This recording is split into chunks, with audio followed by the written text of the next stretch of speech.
Galera, tudo bom? Vamos ver mais um slide sobre preconceito linguístico. Apresentação. Sempre ouvimos falar de preconceito racial, religioso, gênero. No entanto, pouco se ouve de preconceito linguístico. Isso mesmo, existe o preconceito linguístico. Se você ainda não sabe o que é preconceito linguístico ou tem apenas uma vaga ideia sobre o assunto, continue a leitura e entenda como ele ocorre. Nossa história. Nosso país é rico em cultura e as variantes linguísticas são prova disso. Para além dos sotaques, o modo de falar de cada região, que configuram as diferenças geográficas, existem as variações socioculturais e situacionais. É aceitável que haja diferenças. O que não deve ocorrer é a escolha de uma dessas variantes como sendo apenas a certa e todas as outras serem consideradas erradas ou de menor prestígio. Como essa língua correta é a ensinada nas escolas e utilizada nos centros de maior importância econômica, você pode imaginar como o preconceito vai muito além da língua? O preconceito linguístico se baseia na crença de que só existe uma única língua portuguesa digna deste nome e que seria a língua ensinada nas escolas, explicada nas gramáticas e catalogada no dicionário. Esse é um pensamento do linguista Marcos Bagno. Conceituando. Preconceito linguístico é uma forma de discriminação social que consiste em julgar o indivíduo pela forma como ele se comunica, seja oralmente, seja por escrito. O parâmetro desse julgamento é a chamada norma culta.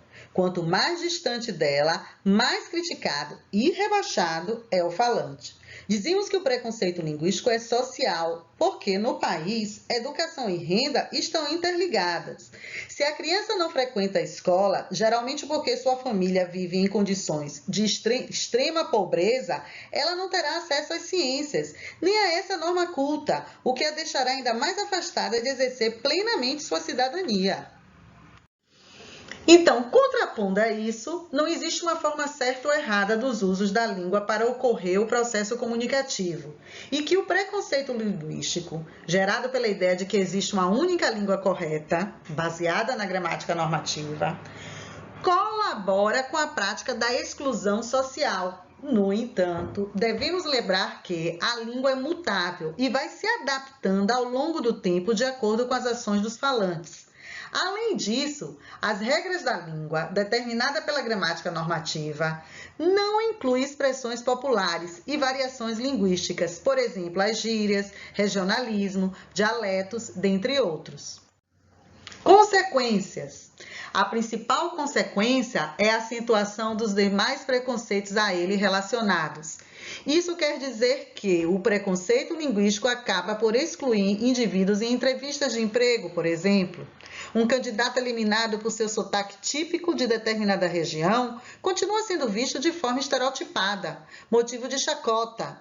É dever do profissional responsável pela formação de crianças e adolescentes conscientizar as novas gerações das diferenças linguísticas e combater com conhecimento esse preconceito.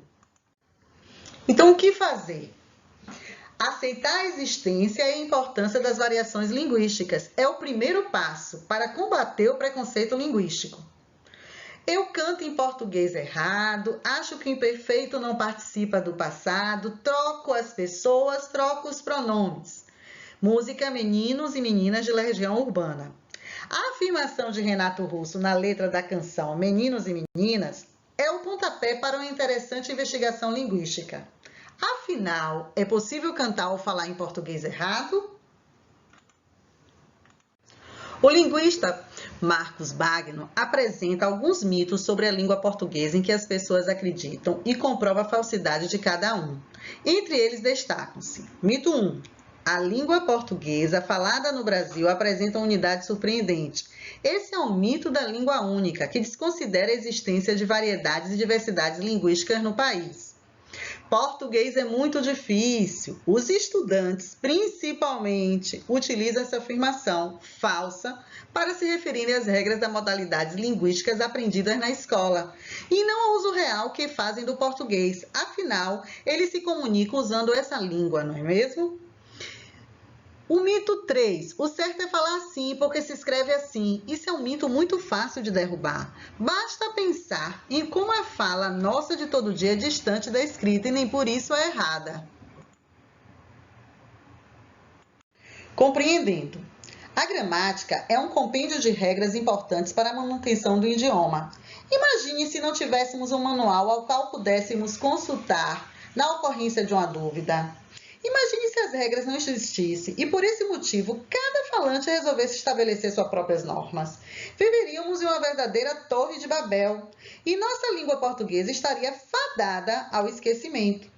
Quando falamos em preconceito linguístico, não estamos propondo que os falantes rasguem a gramática, mas sim que considerem as duas modalidades do idioma, oral e escrita, assim como a existência de uma língua culta e de uma língua coloquial. Dizer que alguém fala errado desconsidera diversos fatores extralinguísticos, como as variações existentes em cada comunidade, cada região e cada contexto cultural.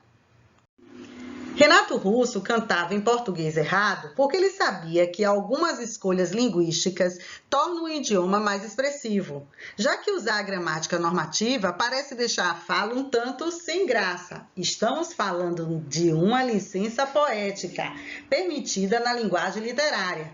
Portanto, quando a necessidade pedir que você escreva um texto não literário, prefira a norma padrão culta, pois na escrita o que vale é o respeito às regras gramaticais.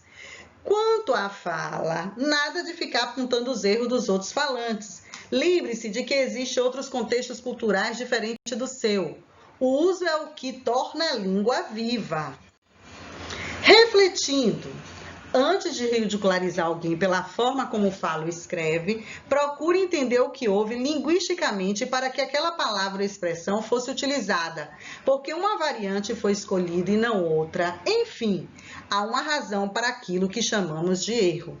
Espero que com isso vocês tenham aprendido e venham refletir no dia a dia de vocês o que vinha a ser um preconceito linguístico.